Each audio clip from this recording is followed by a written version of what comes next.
एक बार एक इंसान अपनी जिंदगी से बहुत परेशान था। वह हर समय अपने आप को कोसता रहता था कि क्या जिंदगी मिली है मुझे, क्या जीवन है मेरा, हर परेशानी मेरे साथ ही है, हर दुख मुझे ही आकर घेरता है, हर झंझट मेरे ही सर पर पड़ती है। एक दिन इसी तरह अपने आप को बैठा हुआ कोस रहा था कि क्या नसीब है मेरा, क्या किस्मत है मेरी, क्या जिंदगी है मेरी, कि तभी अचानक एक बाज अपने शिकार को पंजों में दबाए हुए एक पेड़ पर आकर बैठ जाता है और वहीं पर अपने उस शिकार को खाने लग जाता है। यह परेशान आदमी जब उस बाज को देखता है तो कहने लगता है कि क्या जिंदगी है इसकी, क्या जीवन जी रहा है, मजे का ना इसे खाने की चिंता, ना पीने की, ना पहनने की और ना ही परिवार की शिकार करता है और मस्त खुली हवाओं में कभी इधर कभी उधर घूमता है, कभी उधर घूमता है, सारे दिन आसमान में उड़ता रहता है। असल जिंदगी तो यही है, जीवन तो यह जी रहा है। और फिर वह आसमान की तरफ देखकर जोर जोर से चिल्लाता है कि काश मैं भी एक बाज होता तो मुझे भी कोई दुख ना होता, मुझे भी कोई परेशानी ना होती, काश मैं भी एक बाज होता। जब वह 2 से 3 बार जोर जोर से चिल्लाता है कि काश मैं भी एक बाज होता तो मुझे भी कोई दुख ना होता, मुझे भी कोई परेशानी ना होती, तो अचानक आसमान में बिजली कड़कने लगी और आसमान से आवाज आती है कि हे इंसान, क्या यह हमने सच सुना है कि तुम हमारी दी हुई जिंदगी से परेशान हो और तू एक बाज बनना चाहते हो। तो इस आकाशवाणी को सुनकर यह इंसान हैरान रह जाता है और आसमान की तरफ देखकर कहता है कि हाँ, मैं सच में अपनी इस जिंदगी से बहुत परेशान हूँ, क्योंकि हर परेशानी मेरे साथ ही है, हर दुख मुझे ही है, हर तकलीफ मेरे ही साथ है। तो आसमान से फिर आवाज आती है कि हे इंसान, एक बार फिर सोच ले, हमने तुझे बड़ी प्यारी जिंदगी दी है, लेकिन अगर फिर भी तू चाहता है कि हम तुझे बाज बना दे तो हम तुझे बाज बना देंगे, लेकिन अगर एक बार हमने तुझे बाज बना दिया तो फिर हम तुझे बाज से इंसान दोबारा नहीं बना पाएंगे। तो यह आदमी तुरंत जवाब देता है कि मैंने अच्छी तरह से सोच लिया है कि मुझे बाज ही बनना है, और एक बार बाज बनने के बाद मैं दोबारा कभी नहीं कहूँगा कि मुझे इंसान बनना है। तभी ऊपर से आवाज़ आती है कि जैसे तुम्हारी इच्छा, और वह इंसान बाज बन जाता है। बाज बनते ही वह इंसान खुली हवाओं में उड़ने लगता है, कभी उड़ता हुआ इधर चला जाता है, कभी उड़ता हुआ उधर चला जाता है और सोचता है क्या मज़े की ज़िंदगी है। असल में ज़िंदगी तो यही है ना, कोई चिंता ना, कोई परेशानी ना, कोई डर। वह सारा दिन ऊंचे आसमान में उड़ता रहता है, 2-3 मिनट पंख मारता है, उसके बाद पंख मारना बंद कर देता है और लंबे समय तक हवाओं में तैरता रहता है। इसी तरह हवाओं में तैरते हुए शाम का समय नज़दीक आ जाता है तो वह सोचता है कि मेरे पास रहने का एक ठिकाना भी होना चाहिए, मेरा अपना एक घर होना चाहिए जहाँ मैं रात में आराम कर सकूँ। तो यह सोच कर वह छोटी छोटी लकड़ियाँ इकट्ठा करने लग जाता है और एक ऊंचे पेड़ पर अपना घोंसला बनाने लग जाता है। एक एक लकड़ियाँ इकट्ठा करके वह अपने लिए एक सुंदर सा घोंसला तैयार कर लेता है और रात में उसी में सो जाता है और सोचता है सुबह उठकर शिकार भी करूँगा, और सुबह उठकर फिर से मौज मस्ती भी करने खुली हवा में उड़ के सुबह होते ही वह शिकार की तलाश में निकल पड़ता है। हवाओं में उड़ता रहता है, ऊपर से जाकर देखता है कि कहीं जमीन में कुछ मुझे कोई शिकार नजर आए तो मैं तुरंत जाकर उसे दबोच लूं और वहीं पर खा लूं, लेकिन उसे कोई शिकार नजर नहीं आता।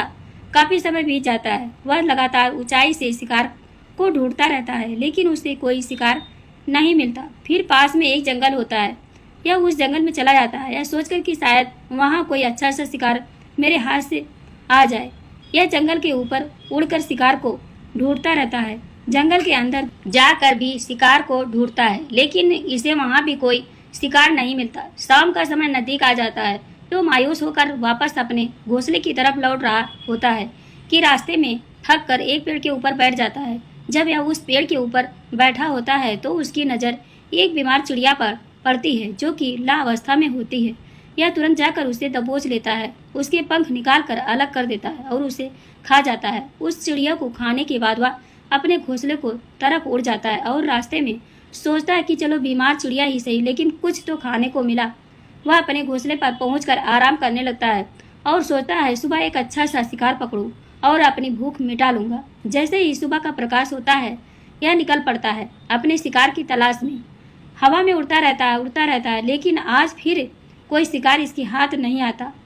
काफी समय बीत जाता है। यह ऊंचाइयों पर जाकर अपनी तेज नजरों से शिकार को ढूंढने की पूरी कोशिश करता है, लेकिन इसे कोई भी शिकार नजर नहीं आता। फिर यह पास के उस जंगल की तरफ चला जाता है, लेकिन इसे वहां भी कोई शिकार नहीं मिलता।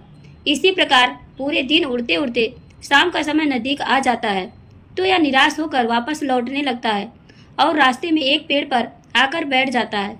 सोचता है शायद आज फिर कोई बीमार चिड़िया मेरा इंतजार कर रही हो, लेकिन हर बार किस्मत मेहरबान थोड़ी होती है। आज इसे कोई बीमार चिड़िया नहीं मिलती।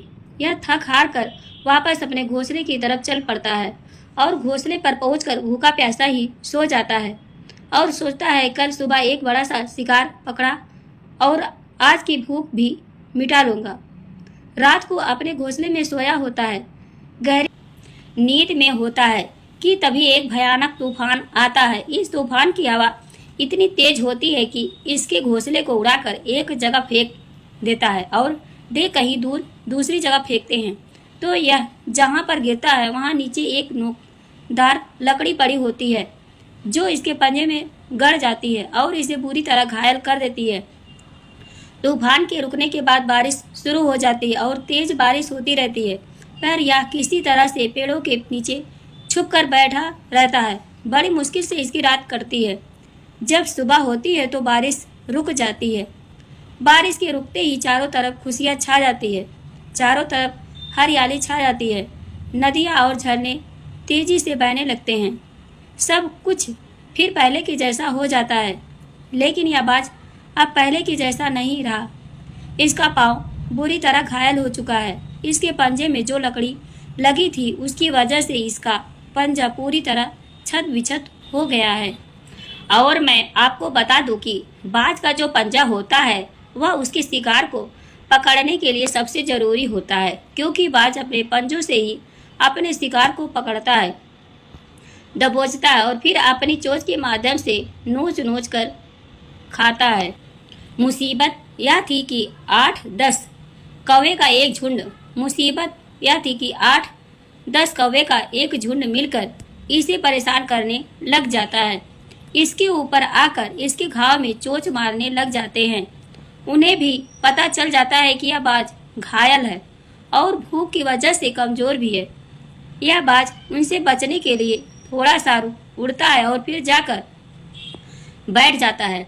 उनसे पीछा छुड़ाने का प्रयास करता है, लेकिन वह फिर इसके पीछे आ जाते हैं, तो यह फिर उड़कर थोड़ी दूर चला जाता है, लेकिन वह इसका पीछा नहीं छोड़ते और बार बार इसके पास आकर इसे परेशान करते हैं।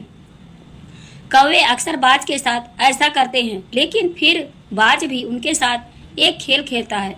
जब कौवे का झुंड बाज को परेशान करता है और उनका पीछा नहीं छोड़ता है, तो बाज हवा में सीधी उड़ान भरने लग जाता है। वह तेजी से सीधा ऊपर की ओर उड़ने लग जाता है। कौवे भी उसके पीछे उड़ते हैं, लेकिन कुछ देर तक उड़ने के बाद कौवे ऐसी ऊंचाई पर पहुंच जाते हैं जहां पर उन्हें ठीक से ऑक्सीजन मिलनी बंद हो जाती है। उनका दम घुटने लग जाता है, उनकी सांस रुकने लग जाती है, तो फिर वह वहां से ऊपर नहीं जा पाते। पर क्योंकि बाज तो बादलों से भी ऊपर उड़ जा सकता है, इसलिए वह तो ऊपर चला जाता है, लेकिन कौवे वहां से ऊपर नहीं जा पाते और वे नीचे आने लगते हैं। तो इस तरीके से बाज उनसे अपना पीछा छुड़ा लेता है, लेकिन ऐसा करने के लिए, इतनी ऊंची उड़ान भरने के लिए इस बाज के पास उतनी ताकत नहीं थी, क्योंकि यह भूखा भी था और घायल भी था। तो यह उड़ता और थोड़ी सी दूर जाकर बैठ जाता और कौवे फिर आकर इसे परेशान करने लग जाते। इसी तरह भूख और घायल हालात में एक दिन गुजर जाता है, दूसरा दिन गुजर जाता है, तीसरा दिन गुजर जाता है, लेकिन इस बाज की हालत में कोई सुधार नहीं हो रहा था। वह बद से बदतर होती जा रही थी। चौथे दिन जब यह बिल्कुल खत्म होने पर आ जाता है, इसके अंदर बिल्कुल ताकत नहीं बचती और इसका शरीर इसका साथ छोड़ने लगती है। तो यह किसी तरीके से उड़कर पास ही इंसानों की एक हॉस्पिटल होती है, उसकी छत पर आकर बैठ जाता है और वहां से आने जाने वाले मरीजों को देखता है और अपने आप से कहता है कि काश आज मैं एक इंसान होता तो ऐसे छोटे मोटे जख्मों का हॉस्पिटल से इलाज करवा लेता, या किसी को बता देता कि मैं भूखा हूँ, परेशान हूँ, मेरे साथ यह परेशानी है। लेकिन आज मैं एक ऐसा बेजुबान परिंदा हूँ जो किसी से कुछ नहीं कर सकता, किसी को अपना दुख नहीं बता सकता, किसी से कोई मदद नहीं मांग सकता। यही बात सोचकर वह उसी छत पे अपना दम तोड़ देता है। वह अपनी जान की कुर्बानी तो दे जाता है, लेकिन साथ ही साथ हमें यह सीख भी दे जाता है कि आपको जैसा बनाया गया है, आप जैसे भी हो उसी में खुश रहो और उसी में बेहतर करने की कोशिश करते रहो, ना कि इस बात से परेशान रहो कि काश मैं ऐसा होता, काश मैं वैसा होता, काश मैं यह बन जाऊं। आपको जैसा भी बनाया है आप उसी में अपना सर्वश्रेष्ठ करने का प्रयास करते रहो।